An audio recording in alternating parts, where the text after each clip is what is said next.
And what is going on, everyone? It is Elijah, and today I'm going to be doing something special today. Today is going to be the start of a series I'm going to call Elijah Reads Tom Clancy's The World of the Division. Now, this is something that I've wanted to do for a long time now, ever since the book went on pre order. So I figured, why not just read the book for you guys, and you guys can listen along and enjoy the time with me. Alrighty, let's get it done.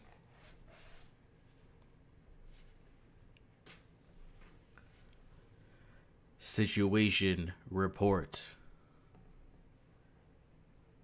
With a population of 8.5 million, New York City is the most populous city in the United States, comprised of 5 separate administrative units called boroughs: Manhattan, Brooklyn, Queens, the Bronx, and Staten Island. The city has long been a global epicenter of finance, commerce, and culture. But in recent decades, this status has made New York City a target of bitter resentment and retaliation by international terrorist organizations. To date, America's showcase city has been ground zero in 2 of the most devastating terrorist attack strikes in modern American history: Al Qaeda's commercial jet attacks of September 11, 2001, and last December's devastating green poison bioweapon attack.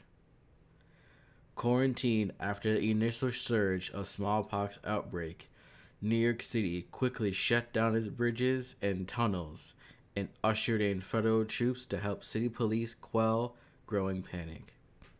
With their airspace closed and a naval blockade cutting off waterways, New Yorkers soon felt isolated, trapped, and even abandoned. Civil unrest began to spiral out of control.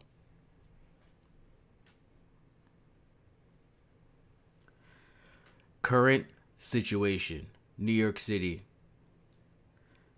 Vaccines created for variola major, the standard smallpox virus, has proven ineffective against variola chimera.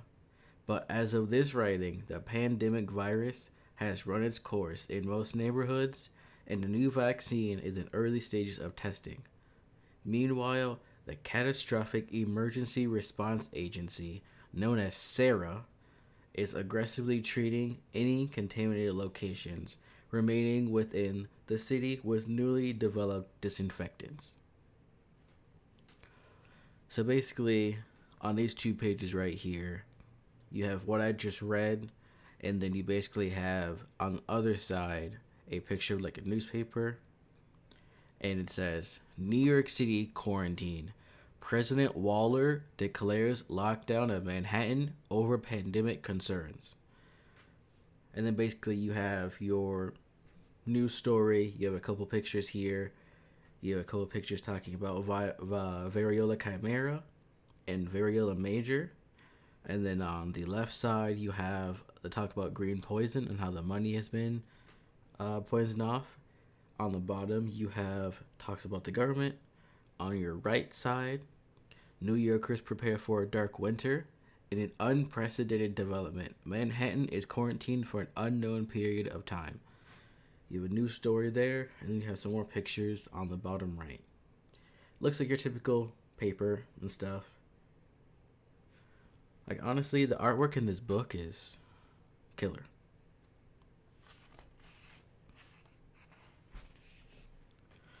Situation report. Washington, D.C. Washington, D.C. is an ethnically diverse, cosmopolitan, mid-sized capital city. Before the outbreak, it had a native population of 700,000. Although commuters from the surrounding Virginia and Maryland suburbs would swell the D.C. population to well more than 1 million inhabitants during the work week. Since the green poison pandemic swept through the federal district last year, the population has plummeted. After the initial outbreak, Sarah set up refugee camps to house the large tourist population stranded in DC. But smallpox and mob violence has slashed the number of residents and refugees by at least two-thirds. Many surviving civilians banded together to build small settlements that held together despite power outages, predatory raiders, and bouts of malnutrition. Current situation: Washington, D.C. Citywide, DC's infrastructure continues to collapse. Neighborhoods overrun by militias and other hostile factions have fallen into anarchy. Civilian settlements are being systematically overrun by criminal mobs.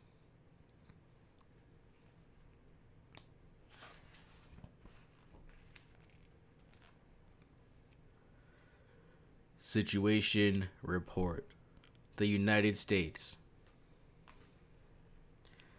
The amount of travel in and out of New York City means many major American cities suffered some exposure to the smallpox virus. However, other than Washington, D.C., none have been affected on the same scale as New York.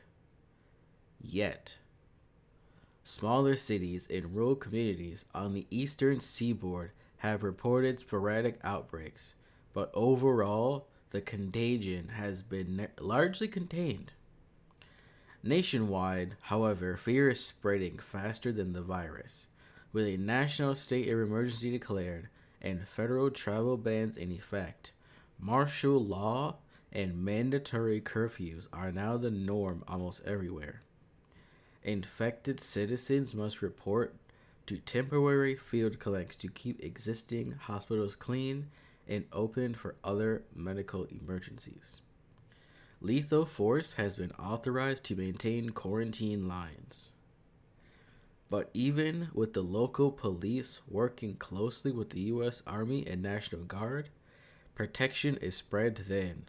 Social unrest is growing, and rigorous enforcement of travel restrictions has resulted in the establishment of refugee displacement camps for people unable to return to their homes. Such camps have been a natural hotbed of turmoil. Current situation: United States. Nationwide, the variola chimera virus is emerging in far-flung areas, but SARA's first-rate rapid response teams have kept a lid on the contagion and are limiting the panic. Shelter-in-place restrictions are proving quite effective in less urban areas. Despite this fact, local militias and vigilante groups are rising up to protect many rural and even suburban communities. Some of these crews are imposing strict authoritarian agendas, and a new kind of terror is spreading.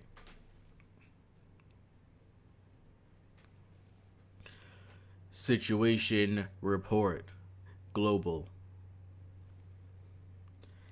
Cases of green poison have emerged all over the world. Some countries are struggling to quarantine their hotspots due to local factors like population density, climate, culture, and geography. Most regions outside the United States received enough advance warning to coordinate with WHO, World Health Organization, and other international emergency aid groups to fashion a relatively effective response. Global contagion control efforts are ongoing, and news that a vaccine soon may be available is a heartening development. But the imminent collapse of the United States federal government has the rest of the world on edge. Current situation: Global. With the command and control of more than 4,000 nuclear weapons at stake, the emergency reclamations of New York City and especially Washington, D.C. have the global community watching the efforts with bated breath.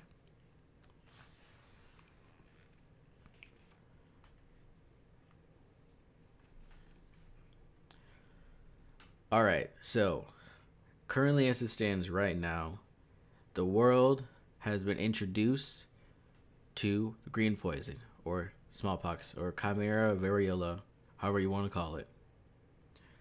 And currently, right now, the world is experiencing, mass panic, riots, all these things that are breaking out. And all of the governments are trying to figure out how they're going to prepare themselves to get over this. News has come out that a vaccine is being in the works. So currently, people are waiting to see what comes out of that right now. And as the story unfolds, I will keep you guys updated. Timeline of key events. The outbreak. Banknotes coated with variola chimera, a highly contagious smallpox strain, now called the green poison, circulate in New York City on Black Friday, the day after Thanksgiving and the biggest shopping day of the year. Packed crowds move in frenetic, wide-ranging patterns, spread the infection quickly. With a 7-day incubation period, the deadly virus remains undetected as shoppers, tourists, and other travelers carried away from ground zero. And this happened on November 23rd. December 1st through the 5th. Disease symptoms begin to emerge, and within days, a first wave of the contagion rages across the city's populace. The initial surge of cases quickly swamps local medical facilities. As a result, the federal government's disease control, or DCD, and other federal authorities step in quickly and declare a state of emergency. But the spread is so fast that containment is impossible. The National Guard is summoned and New York City is locked down. Troops and local authorities block roads, suspend public transport, and prohibit cross-town travel. The populace is ordered to shelter in a place and stay in their homes. All businesses close. The next day, New Yorkers awaken to an eerily silent city.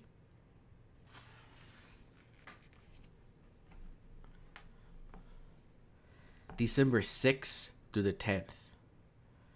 President Waller orders U.S. military forces to surround and seal off New York City, including all waterways via naval blockade. The Catastrophic Emergency Response Agency, otherwise known as SARA, began mass vaccinations using existing stockpiles. The initial focus is on first responders and the primary contagion vectors, but soon health workers are inoculating the public at large clinics, workplaces, parking lots, and wherever SARA can reach people. In this strange, calm city, life seems to shift back toward normal. Stores reopen for a limited period, with people allowed back onto the streets between strictly enforced curfew hours. SARA establishes field clinics throughout the city,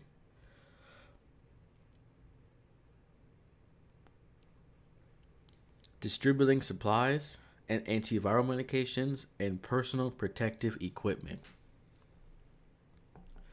SARA also sets up a mass treatment facility for advanced smallpox cases inside a section of Midtown Manhattan,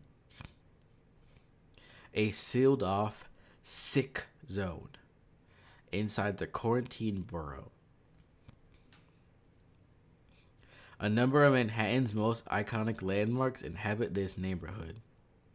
Carnegie Hall, the Empire State Building, the Plaza Hotel, Rockefeller Center, Radio City Music Hall, and Trump Tower. Medical personnel begin to round up and bus infected citizens into the sector. Construction of a reinforced perimeter wall begins, and within 2 days, two sad truths become clear. First, the existing smallpox vaccine does not work against the new strain of the virus. And second, the relaxation of movement restrictions has allowed the disease to spread faster and farther. thousands of new cases spring up and horrifying waves of death sweep across the city. So basically, at this time, green poison has let itself out, and Sarah and all the agencies are basically trying to, put out their best efforts to basically help the virus and basically quarantine it so they can eliminate it. But just as it says, when people start getting, somewhat comfortable, new outbreaks spring out and more people start dying. Now, on the bottom of this page, you have a notice from Sarah, a notice of vaccination. If you have not been vaccinated, read this flyer for instructions. Vaccination teams will be going door to door in your neighborhood on 12/6. They will not be returning after this date.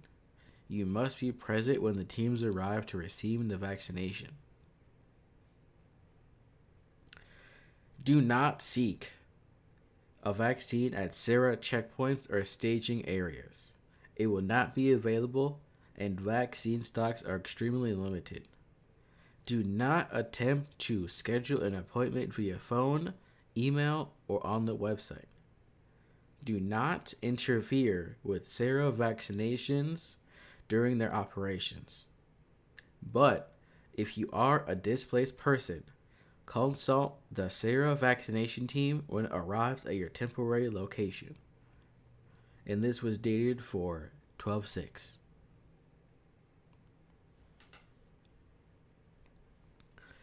December 11th through the 14th.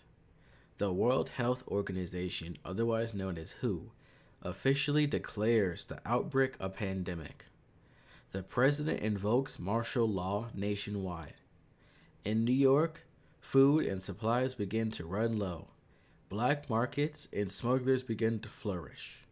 The first signs of civil unrest appear, and looters start breaking curfew and threaten hospitals and stores. Fear and anarchy start to spread like a new contagion. Panicked New Yorkers try to escape the city. They clash with troops enforcing the quarantine, and streets grow increasingly lawless. Heavily outnumbered and routed by mob violence, security teams begin withdraw from certain chaotic neighborhoods, and surviving police and military units consolidate to form the JTF, or what we know them as the Joint Task Force. The JTF locks down all 5 boroughs and restricts travels between them. Although this makes citywide safety management easier, it also puts immense pressure on teams operating in the densest and hardest hit borough, Manhattan. The pandemic reaches Washington, D.C. and spreads quickly. Lurid media coverage of New York City spreads across D.C. and other places, and residents start to react with panic. And civil unrest spreads almost overnight. Public services break down within 72 hours.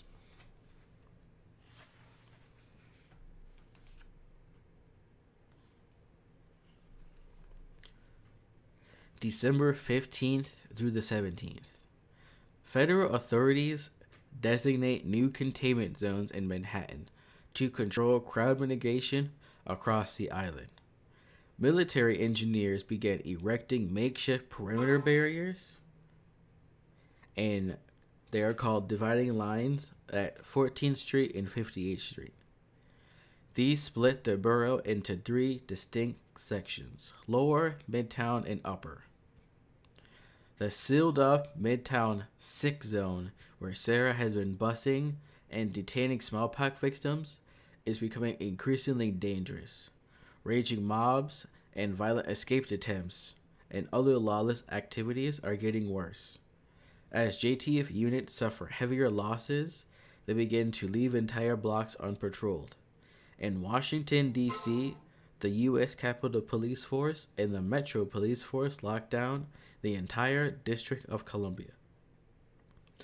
National Guard units are summoned to provide extra protection for federal workers and government officials. All right. So at this time, it's really, really starting to hit New York City. It's getting to the point now where everybody is trying to do their job to put everything together. But as time will tell, certain things aren't just gonna work out. Note on DC National Guard. When DCNG assistance is needed, the mayor or the HSEMA director are acting as the mayor's agent. They must coordinate their request through the commanding general of the DCNG. The commanding general notifies the undersecretary of the army of the request and its nature. The undersecretary consults with the attorney and general and the secretary of defense on the request. The attorney general establishes policies to be observed by the military forces in the event that they are used for military support to civil authorities in the district. If approved by the Undersecretary of the Army, the commanding general advises the mayor of the decision and commits resources as necessary to assist within the parameters established by the Undersecretary and Attorney General. If in advance coordination is possible, HSEMA will coordinate with the DCNG military support officer. So honestly, all that was just a whole bunch of mumbo jumbo to basically say that if the DC National Guard can talk with the Army, they're basically going to work together to figure out an issue. They just made that confusing for no reason.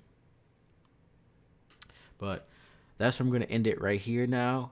And we're going to come back for part 2 and we're going to finish this up.